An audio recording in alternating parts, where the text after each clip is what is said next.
joined while you were our ambassador, and to talk a little bit about energy abroad and at home from that perspective. Well, thank you, Lil. I am so happy to be here. And when I walked in this building and saw everything in burnt orange and UT, New York, I was so proud. Oh my gosh, this is wonderful. And really, George, we have you to thank for that. What an entrepreneurial idea for you and your small group of UT alums and friends to say, we ought to be in New York, and we ought to train our people to get these great positions in New York, because we know we're teaching them so well, because we are a #1 business school. But I'm really blown away. And George, I want to thank you for that. I also want to just take one more moment of personal privilege on Davy Crockett, because I write books, and one of my books is on Texas history, but the other Davy Crockett quote was when he was a congressman from Tennessee, and he was running into a lot of trouble, and he finally said, "You can go to hell, I'm going to Texas."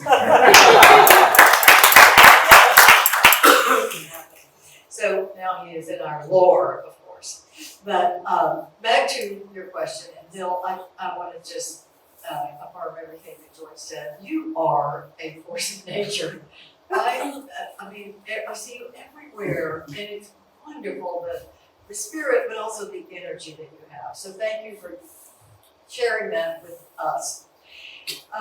So I was at NATO. I lived in Brussels for 4 years, representing the United States at NATO, which was such a surprise for me, because I never thought of being an ambassador in my life. You know, I was a senator, and I loved foreign policy, and I was very strong on national security. But when I went to NATO, I realized a couple of things that I had not really understood. Number one is America is the only superpower in the world. We are the only country that will assess a security risk and then start a deterrence so that we will not go back into another war. And that is the purpose of NATO. It's why NATO was put together by President Truman after World War II, because the Europeans wanted America in early rather than late, because the carnage had already happened when America came into World War I and World War II. So NATO was formed by Churchill and Truman and others that said we need America in first, and it's true that we do lead NATO, and our allies are strong with us, and it is the longest military alliance in the history of the world. It's 75 years next year, and there's going to be a commemoration of that, and it's still very, very strong right now, trying to repel the Russian invasion of Ukraine by helping the Ukraine people protect their country. We're not on the field in battle, but we are helping Ukraine. But the reason I am now going into the energy side is that we have Professor Birol, who is the head of the IAEA, the International Energy Association. It's based in France. And he came to make a presentation to NATO in about 2019, and he said, in the world, the leader is going to be the United States in energy production. It's not going to be Russia, it's not going to be Saudi Arabia, it's going to be America, because they have the vast resources. And it was a Texan who really discovered the whole fracking capability that has allowed us to take the energy that had already been our strong suit, but now it's almost a limitless capability. And I was just sitting there, you know, just dumbfounded that this French head of this international agency was declaring how important American energy is to the world. And today, though, I will say that not only are we are able to be energy independent, and we are able to be able to export natural gas, as we are all transitioning in the sources of energy, which everyone wants to do. And our KBH Center is really one of the leaders in bringing some of the new forms of production of energy into a focus. Yes, we need natural gas right now. We do, because energy is the basis of a strong economy, of course. And we've got to have that stability. But the technology that is emerging from the renewable sources of energy is something that we're also covering in our energy center. So I've always been, of course, a supporter of our energy efforts, because I know we produce it more clean than any place else on earth. And the last thing we should be doing is depending on another country that doesn't do it as clean for the environment as we do. And now it's a security issue that also can help our allies not depend on Russia, because we know Russia will use that leverage in terrible ways. Well, you've already spoken about the role of natural gas in our foreseeable decades and the security aspect of that. As we're building on our renewables. But I do want to go back to the KBH Energy Center.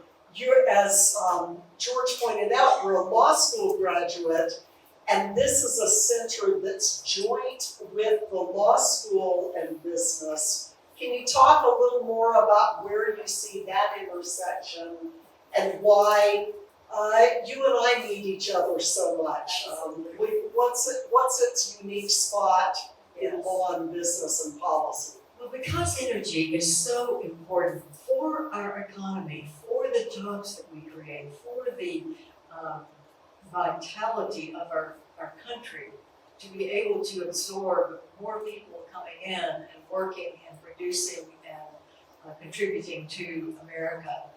Because energy is so important, I was asked when I was leaving the Senate after 20 years, we want to have a center, and we want to name it for you, and what should it be? I could have done ballet dancing and done the arts, but I wanted to do energy, because if there's any place in the world that should be the leader in energy, both education and giving information, helping to build the industries, where should it be?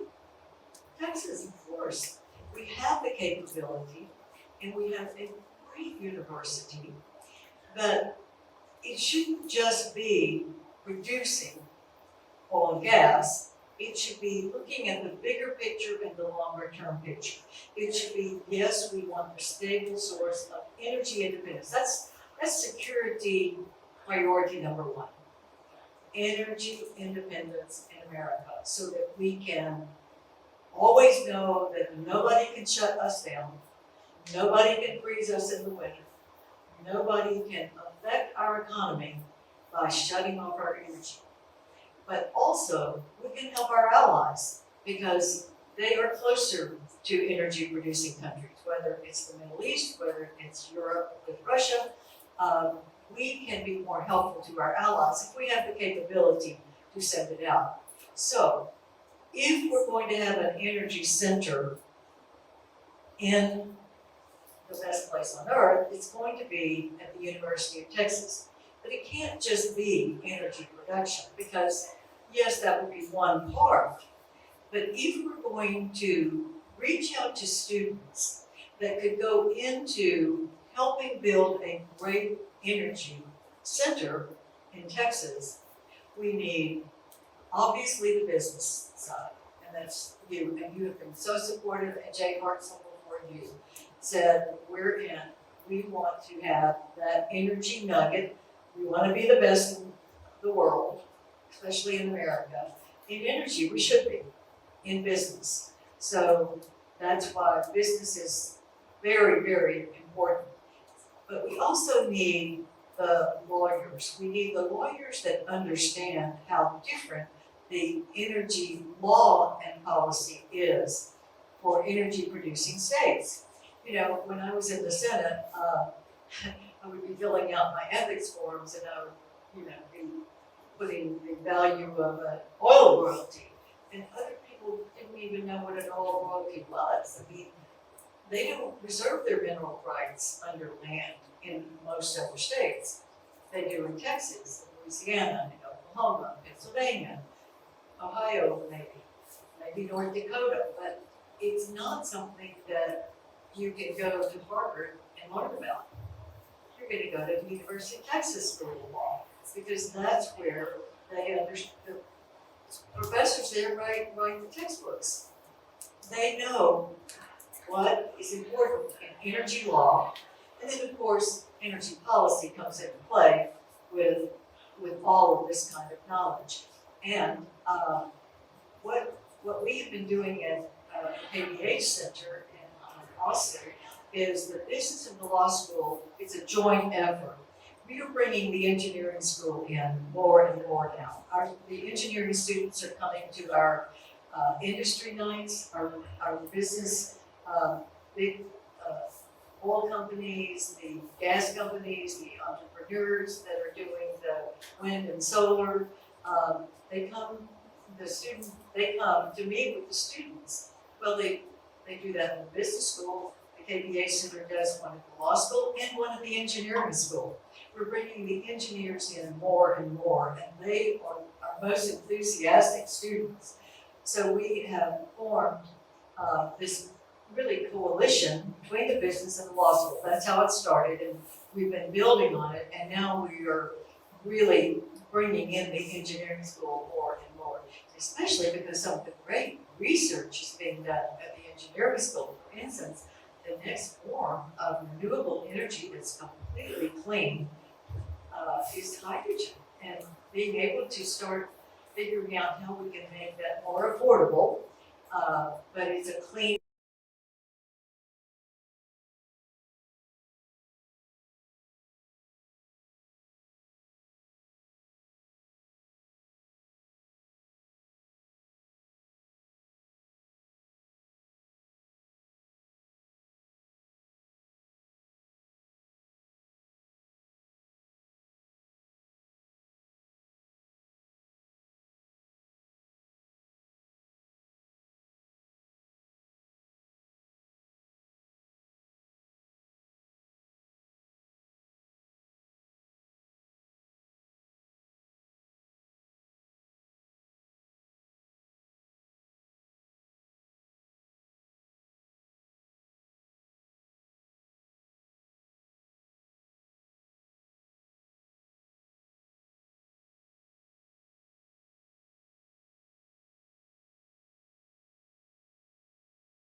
of secure natural gas that's so much more clean source of energy than the soft coal and wood that still defines a lot of our global energy reliability globally.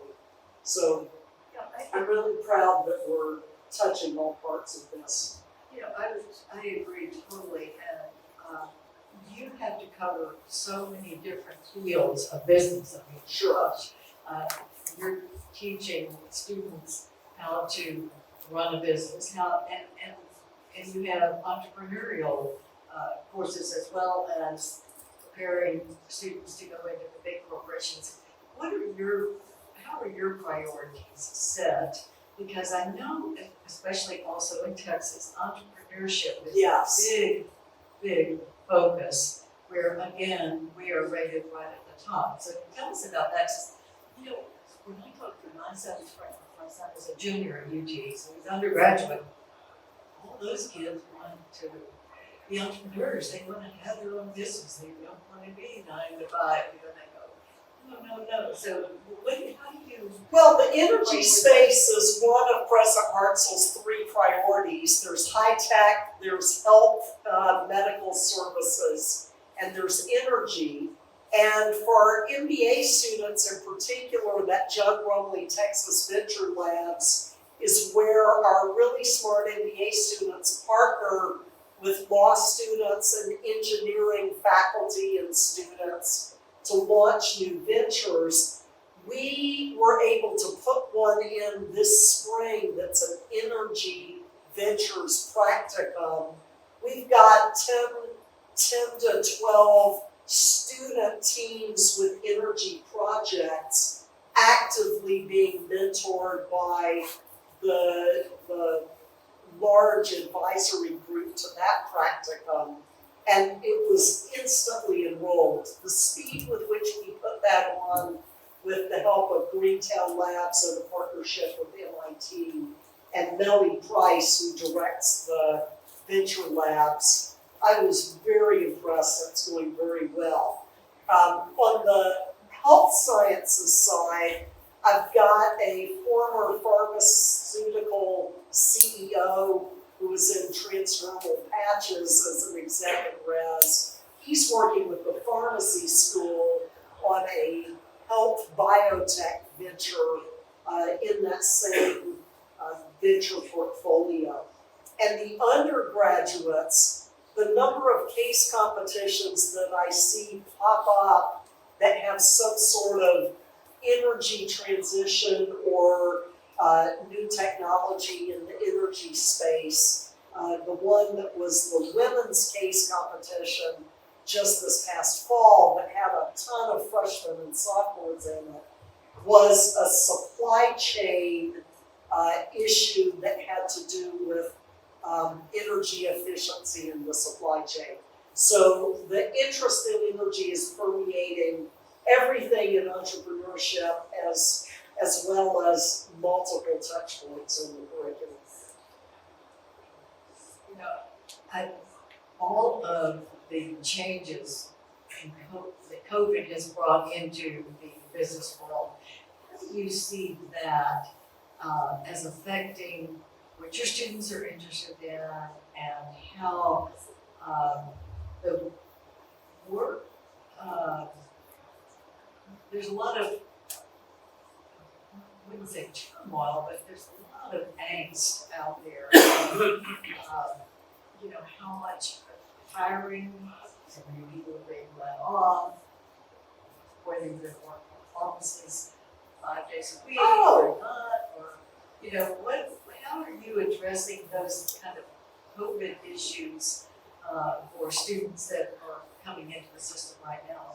So the question for those of you in the back was, is the bumpiness in the economy this year making students uneasy? And there was so much change during COVID coming back out.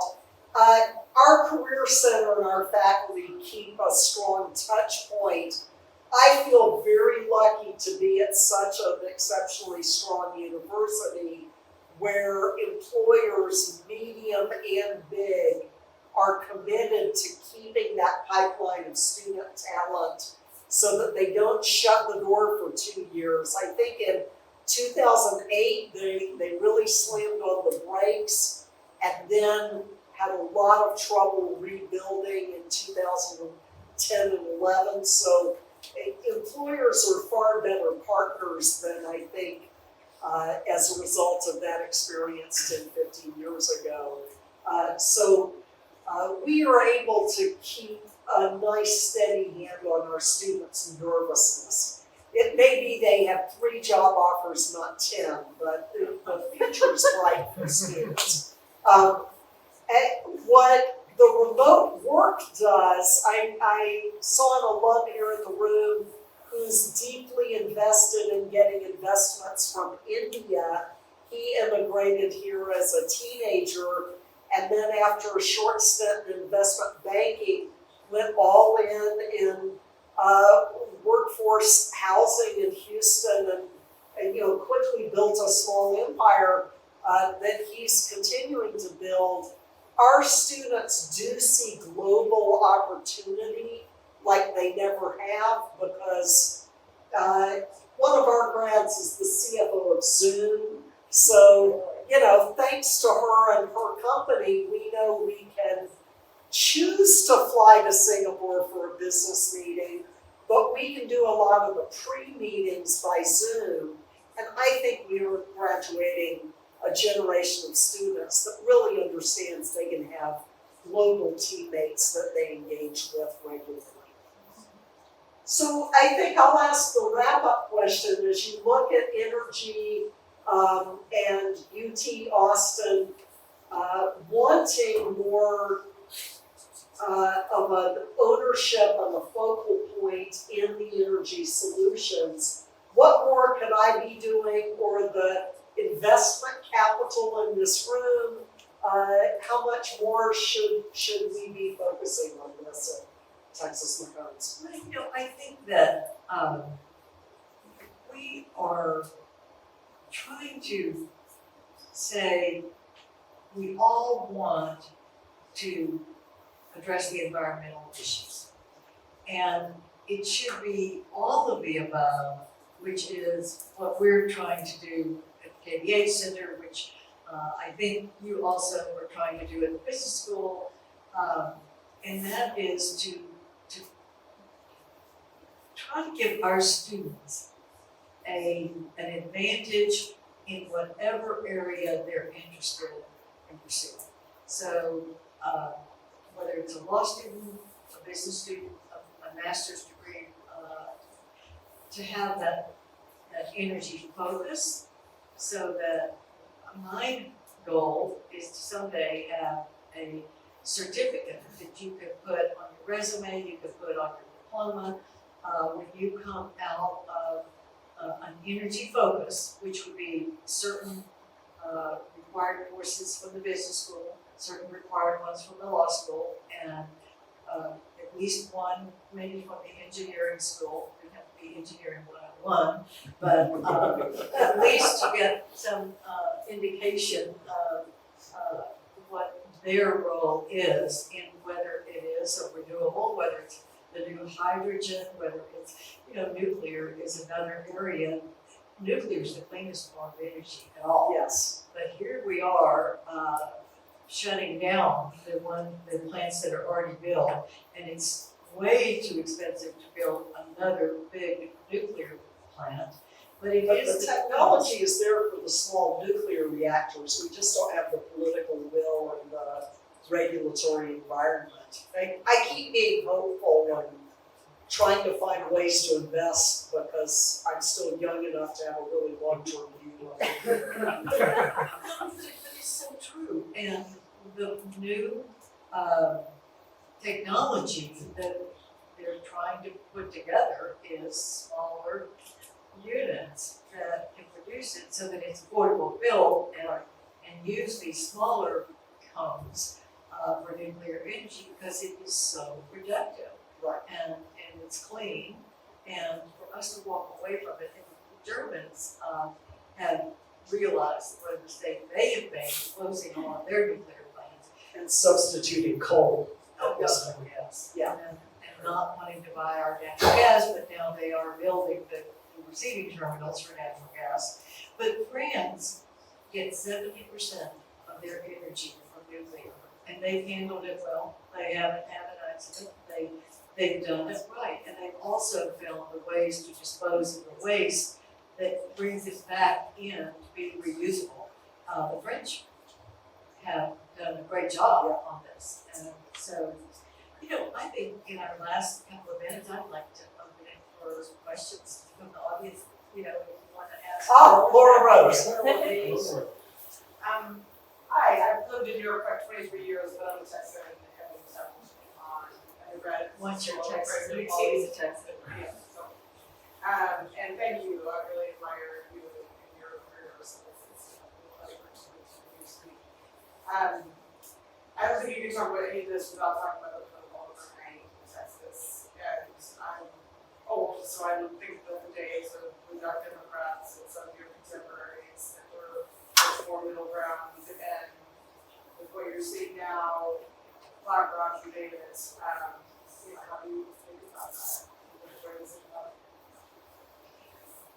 Well, I do think that it's important that we don't shut out any kind of energy investment that is legal and moral. And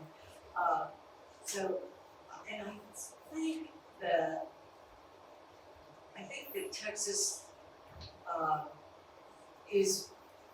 understands the importance. Texas is the biggest user of wind power, solar power, and of course, oil and natural gas. So we do it all, and I think it's important that oil and gas not be shut out of energy portfolios or investment. And I think we produce it clean, and it is an important commodity. So I think the rhetoric's got a little off base, as so often happens in politics today. But I think that it's important that investment of a job-producing, commodity-producing element that is very important for our country should not be closed out. And